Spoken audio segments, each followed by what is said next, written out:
మొక్కలన్నింటినీ కూడా గ్రూప్గా పెట్టేశాను. ఎందుకంటే ఊరికి వెళ్తున్నాను కదా, ఇంకా దగ్గరగా మొక్కలు చూడండి ఈ ఆకులు ఎలాగైపోయాయో. మొక్కలు దగ్గరగా పెట్టేస్తే ఒకదానికొకటి తగిలి ఉండి అవి చాలా జాగ్రత్తగా ఎండకుండా ఉంటాయని చెప్పి గ్రూప్ లాగా పెట్టేశాను అనమాట. చూడండి 3 వరుసలు, 3 ఇక్కడ మూడేసి పెట్టేశాను. ఇంకా అక్కడక్కడ ఖాళీ ఉంటే అది కూడా నింపేశాను పూర్తిగా.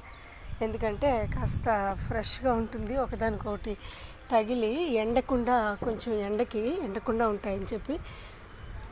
చూడండి ఈ విధంగా పెట్టుకోవాలి మొక్కలు ఎప్పుడు కూడా దగ్గరగా. ఎండాకాలంలో అలా అయితేనే అవి సర్వైవ్ అవుతాయి. లేదు అంటే చూడండి ఇలాగే పండాకులు అవి ఇవి ఎప్పటికప్పుడు తీసేస్తూ ఉండాలి, క్లీన్ చేస్తూ ఉండాలన్నమాట. ఇదిగో చూడండి, ఇది కూడా ఎప్పటికప్పుడు క్లీన్ చేయాలి.